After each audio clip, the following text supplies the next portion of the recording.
Mae'r lle mor bwysig i'r Cymru. Mae'r atgofion yn hyfryd. Mae Sain Ffagan, amgueddfa Werin Cymru yn drysor cenedlaethol. Mae'n rhywbeth special yn yna. Yn gartref i gasgliad o bron i 100 o adeiladau hanesyddol. Mae hanes yn dod mas o bob twll bach a chornel. A dros 400,000 o eitemau. Mae bob gwrthrych yn adlewyrchu stori'r bobl. Sy'n denu 600,000 ohono ni yno bob blwyddyn. Mae'r plant sydd yn dod, maen nhw'n dwlu am y lle. Amgueddfa y bobl ydy hon. Hanes go iawn, hanes y gweithwyr, y pobl bach. Dwi ti ddim jyst yn darllen mewn llyfr, ti'n gallu gweld o. Ond tu ôl i'r wyneb cyhoeddus, mae yna waith caled, Very smelly. a llafur cariad You need a lot of patience. sy'n gwarchod pob sgriw a styllen. O, mae hwnna'n pwyso bach. Look, all y menod. Ac mae Sain Ffagan am rannu ei chyfrinachau. Oh, waw. Fi byth i gweld o'r blaen. Y straeon sy'n rhoi cig a gwaed ar ein trysorau traddodiadol a chyfoes. Mae'na bethau sydd yn aros am ei 15 minutes of fame fel ddedodd Andy Warhol. Yr hen sgiliau sy'n dod â bywyd newydd. So we're trying to save as much of this as possible and repair it as best we can. Wneud gwaith sydd eisiau wneud, ddim byd arall. A'r angerdd sy'n diogelu'r gorffennol ar gyfer y dyfodol. Na'r bai, a fe'n troi. Gyda mynediad i bob ran o'r safle, Dwi'n methu aros i pobl cael gweld. dyma gipolwg unigryw tu ôl i ddrysau Sain Ffagan.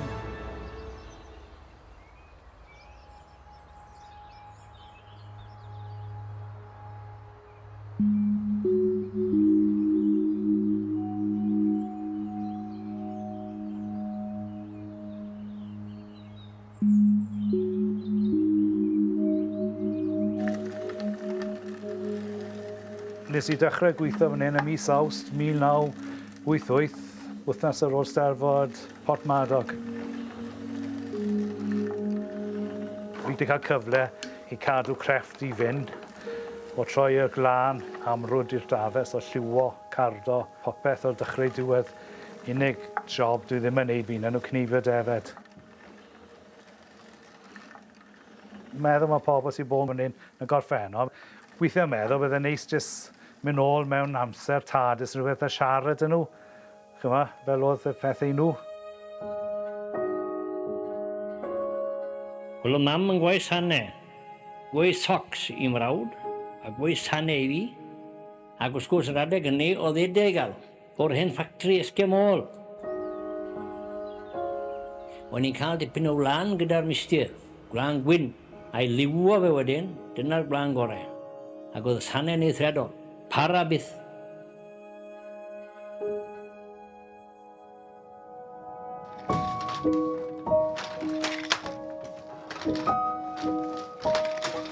Gweithio peiriannau hen, mae'n neis.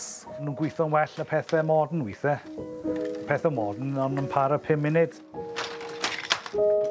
Lot o bobl sy'n nabod fi yn gweud fi'n stuck yn yr un adeg, cos fi ddim yn rhy dda efo technoleg. Fi'n gweithio yn y dyfodol, byddai'n cael apprentice i cadw crefft yn fyw. Sgai ddim apprentice ar ôl dyddiau fi, bydd y felyn dal fel hyn, ond byddai'n pwysio lan roses neu rhywbeth, a fi ddim neb i gweithio fan hyn. Bydd yn neis cael rhywun.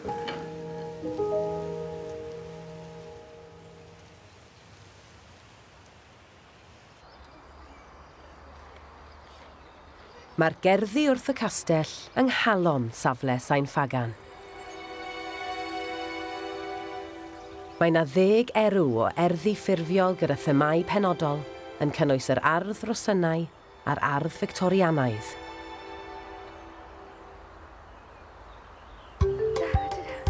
Ond yr ardd berlysiau sy'n cael sylw'r tîm garddio heddi. Ti'n mwyn dechrau fan hyn? Ie. Ble mae reic arall? Un draw fyna. Mae'r garddwyr Luciana o Brasil ac Elin o Gymru dan hyfforddiant ac yn manteision fawr ar arbenigedd y prif gadwraethydd Ceri Goring. Oh, Ceri is fantastic. She's so knowledgeable and has a wonderful way to explain and to teach. Yeah, don't cut any of that, okay? None of that. Dwi'n hapus iawn gyda pobl ifanc. Maen nhw'n gweithio yn galed a maen nhw'n lot o hwyl. Oedd y gardd yma wedi cael ei creu yn 1911 gan y prif arddwr ar yr adeg, sef Hugh Pettigrew. Bwrw i brentisiaeth yng ngerddi brenhinol Cyw wnaeth Hugh Pettigrew, cyn dod i weithio i Iarll Plymouth yng Nghastell Sain Ffagan ym 1910. Dros 100 mlynedd yn ddiweddarach, mae'r gerddi yn dal i adlewyrchu ei waith. Oedd perlysiau fel mint a teim wedi cael eu plannu yn y cracks rhwng y crazy paving fan hyn. A oherwydd oedd angen dwylo bach i wneud y gwaith, oedd e wedi cyflogi 2 menyw o ili i plannu gyda'r perlysiau. So mae'n cyd-digwyddiad eitha neis, really, bod ni yn plannu fan hyn gyda'n dwylo bach, tîm o merched fel. A garden of this type was designed to be looked from afar. That's why it looks so lovely when you're standing from there. Draw fan hyn, mae gen ni lafant. Yn reiddiol, oedd hwn yn cael ei defnyddio yn y tai i cadw pryfed allan. Dim ond un gwely i fynd. Sweet woodruff yw hwn. Oedd y planhigyn hyn arfer cael ei casglu mwyn roi yn tai pobl, so nhw'n defnyddio fe i roi ar y llawr. A mae'n gwynt o bach fel gwair sydd newydd cael ei torri. Ac mae'r cynnyrch o erddi Sain Ffagan dal yn cael ei ddefnyddio yn y dulliau traddodiadol ar draws y safle. So we nearly there now? Well, that was the quickest that we've ever planted. Well, there were 3 of us. So quick.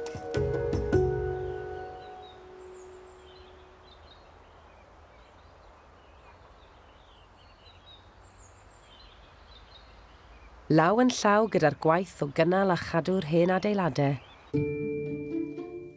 Mae casglu deunydd cyfoes sy'n adlewyrchu pob rhan o Gymdeithas Cymru yn holl bwysig. A heddi, mae nas fel plentyn ar fore dolyg. I'm feeling really excited today because this sculpture literally just came in. I know it's been in the boot of a car, so I'm hoping that there's no damage at all. Wow. And there it is. It's quite emotional, actually, just looking at it. Cafodd y cerflun hwn ei greu gan garcharorion y parc ger Pen y Bont. I adlewyrchu'r gorgynrychiolaeth o bobl ddion, asiaidd a lleiafrifoedd ethnig mewn carchardai. Wow. It's so resonant. People will get it. Anyone could really understand what the key message is behind this. It can be a bit of controversy with, a prison item, but I think it's just really important that we do represent every voice within our museums and, beautiful spaces. Mae'r cerflun nawr yn rhan o'r casgliad cenedlaethol, gyda'r bwriad o'i arddangos yn un o orielau amgueddfa Cymru. I can't wait for this to be displayed in the museum. It's beautiful.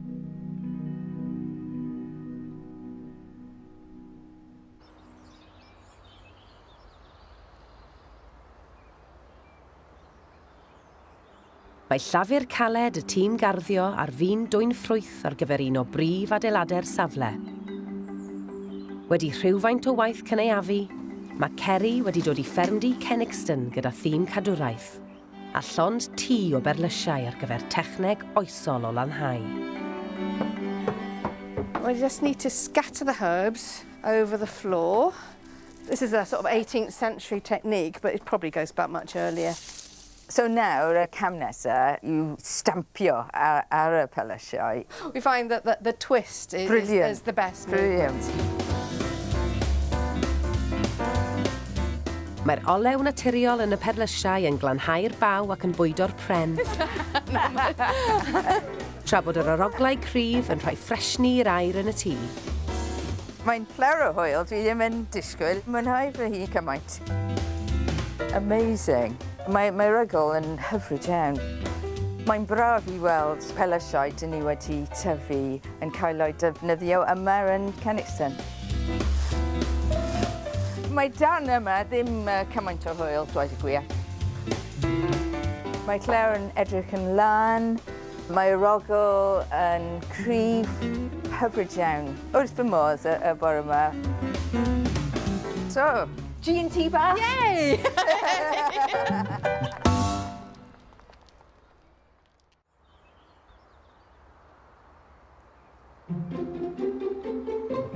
Draw wrth y castell, roedd yn rhaid datgymalu'r hen dŵr cloc, wedi i dreigl amser a thrail y tywydd achosi iddo bwyso yn beryglus. Oherwydd ni, mae'r glaw a dŵr wedi bod yn dod mewn. Mae achub y strwythyr ar mecanwaith wedi tynnu sylw pob adran cadwraeth. What's always in the back of your mind is you're trying to keep as much of the original as possible as well. Ac yn dilyn 6 mis o waith, This is going to be the tricky bit now. Mae'r darnau allweddol Turn now, even more. wedi mynd nôl i'w lle. There we are. Go on, drop him down. A'r jigsaw bron yn gyflawn. Mae yn ei le ac yn gyfan. Bore yma mae'r darn olaf, y ceiliog y gwynt, yn barod i goroni'r cyfan. Right there, boys. Ar ôl cael cot o air tenau traddodiadol gan Isaac. Mae job title fi wedi newid wythnos diwetha. Dwi'n nawr traditional painter and decorator. Yep, dim apprentice ragor. Byddwn ni cael un arall mewn nawr. OK? Yeah. Right there, boys. O de. Tom, the specialist. Dwi'n lawr i clybiau nawr. Tom yw'r specialist. I'm a scout leader for 1st Session Monarch. Coming really used to working here. Un, dau, tri. OK, boys. Careful now.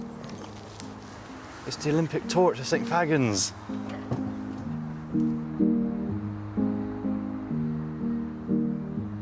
OK, boys.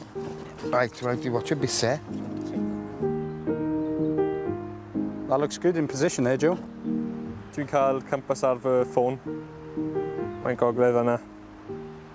Awyr glas I gyd drawn go. West is best. Oh, na. Oh. It's split from the metal. Yeah. Well, west is best apparently, but it's broken, I'm afraid, so we're going to have to do a little repair. Go upset, Joe. West was best. Ni'n rhoi bach o ffil o metal mewn. Just rhoi un neu doi weld arno fe wedyn, a wedyn peintio fe nôl lan. No stress. O, Isaac, lan a fe, boi. OK?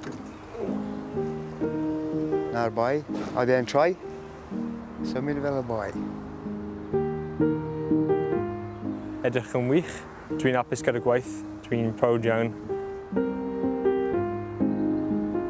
It'd be good to actually see it with all the scaffold away now and seeing it like restores its former glory.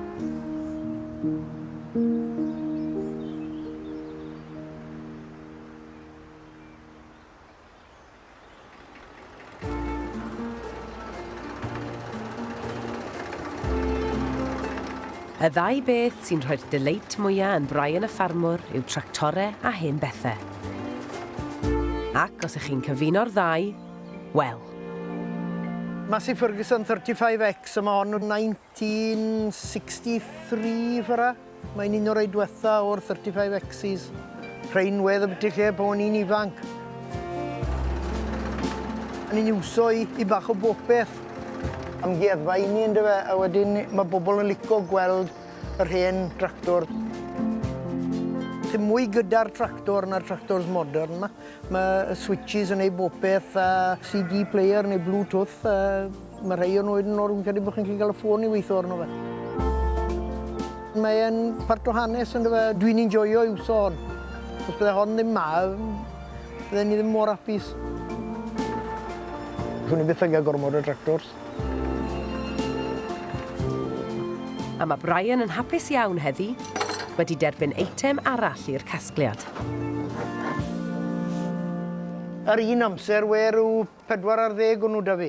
Mae rhai bobl yn gweud bod e'n bach o obsesiwn da fi, ond wedyn ni ddim mynd ni. Ni wedi cael y tractor fach ma, David Brown, 880 Implementic, gyda Ceri y garddwraig.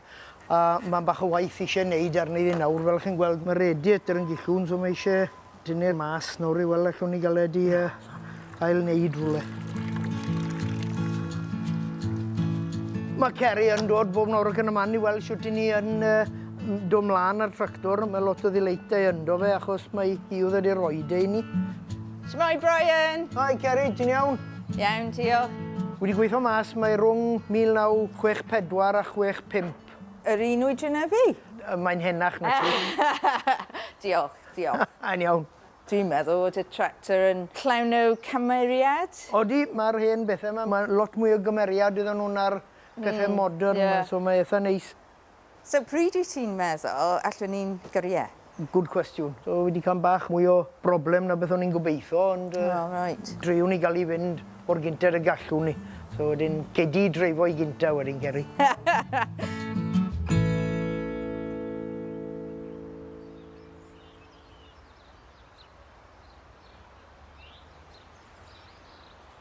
Wrth ymyl sefydliad y gweithwyr Oakdale, mae'r adeilad hanesyddol diweddara yn ara bach yn cymryd siap. Wedi ei ddatgymalu yng Nghaerdydd yn 2012, mi fydd angen cwpl o flynyddoedd eto i gwblhau atgyfodiad gwesty'r Vulcan. Ni siŵr rhyw dreian o'r ffordd trwy'r gwaith adeiladu. Ni bron iawn di gorffen gosod y teils a maen nhw'n edrych yn hyfryd. Mae'r adeiladwyr yn rasio ymlaen.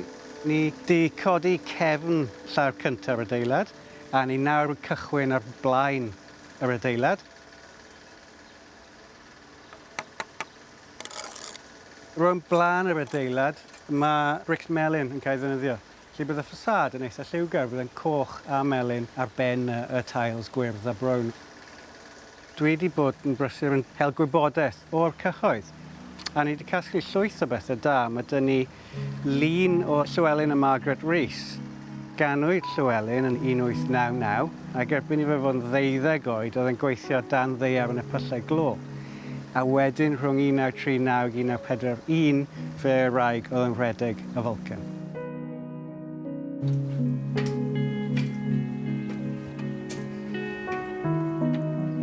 Mae ni ar llawr cyntaf yr adeilad, a fe welwch chi fframau ffenestri ffug, sydd jyst yn rhoi siap y ffenestri sash greiddiol i ni, felly bod ni'n gallu adeiladu'r brics o'i amgylch nhw. Cam nesaf mawr wedyn ni sgwrs i'r adeiladu'r to.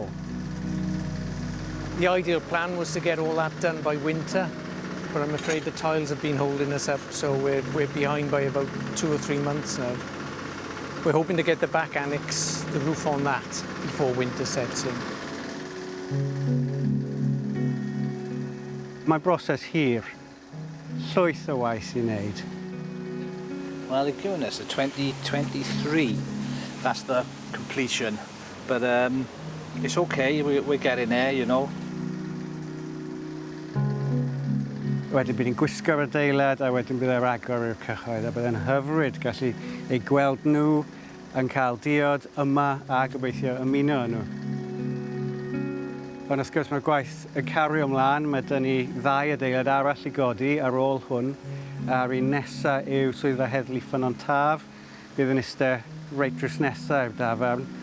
Felly os mae unrhyw yn cambihafio, wedyn noson mewn cell oer rili.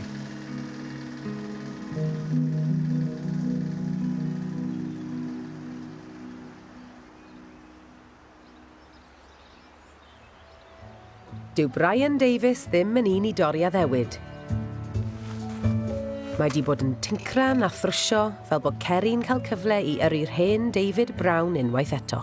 Ni wedi rhoi dynamo nowi arni ddi fanbelt, nowi hoses, nowi ddim yn gillwn na ddim byd. Rwy'n ni yn cadw edrych i weld y gallwn ni gael gwell bonnet a wedyn bu cyfle da ni i beinto yn bach ni ddi. Ond y peth bwysig i ni oedd cael i fynd, mae Ceri yn awyddu sy'n cael dreifoed i gael cofio i fel weddi pan oedd hi gyda hi. Shmai, Brian! Ti'n iawn? Mae'n redeg o'r diwedd. Redig? Odi. O, waw. Ni wedi golchi ddi, so mae'n edrych yn lan neis. O, so dyn ni'n gallu... Odi, ti'n gallu gael go yn dreifo. O, pa i wedi pasta.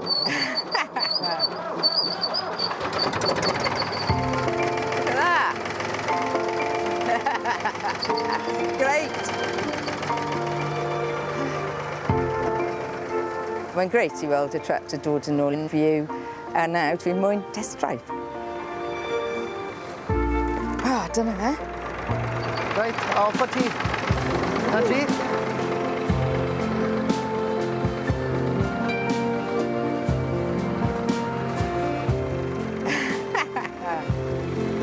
Mae'n neis i weld Ceri bod ni wedi rhoi y tractor i ni bod ni'n cael cyfle i ddreifo i ma.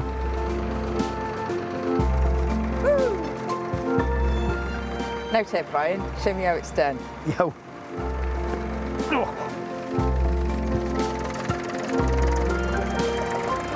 Mae'n mynd yn gyflym. Dwi'n hapus iawn, achos Brian yn dyn cywir i gyfalu am y tractor. Mae wedi cael catra da. Bydd hi'n tractor bach handi i ni. Sym reswm pam na bydde hon dal dan i ma mewn hanner can mlynedd to.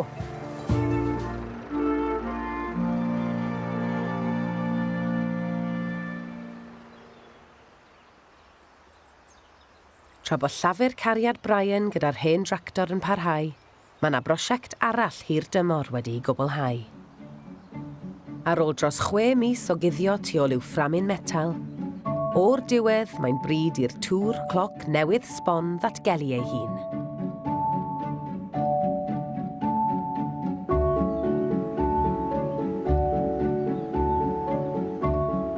A dyw'r boes methu aros i weld sut mae'n edrych.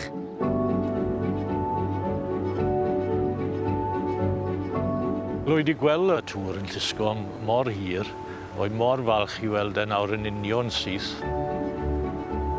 In the almost 13 years I've been here now, this is probably the biggest restoration project. It was quite dilapidated state when we got there. Mae'r ceilog yn edrych yn wych. Mae'n disgleirio yn y haul. Mae numerals yn edrych yn syth hefyd. Job da. Oh, what's cockerel in Welsh then? It's ceilog. Ceiliog. Ceiliog. Gold, cockerel, ceiliog, air. Ceiliog ar. Air. Air. Air. Air. Air. It's nice to see it in place now, all finished. No rotting it anymore. It's all solid timber. Yeah, it's really nice. I'm proud of it. O'i mor falch o'r bechgyn yn bod nhw wedi rhoi'r crefft ar amser mewn i wneud e. A'r gobeith nawr yw bydd y cloc yn iawn a'r tŵr yn iawn am 100 o flynyddoedd arall i ddod. Ond mae'n gwaith ni yn Sain Ffagan yn cario ymlaen. Ni'n casglu o hyd, ond eto cynnal a chadw y casgliadau sydd gyda ni a diogelu'r gorffennol ar gyfer y dyfodol.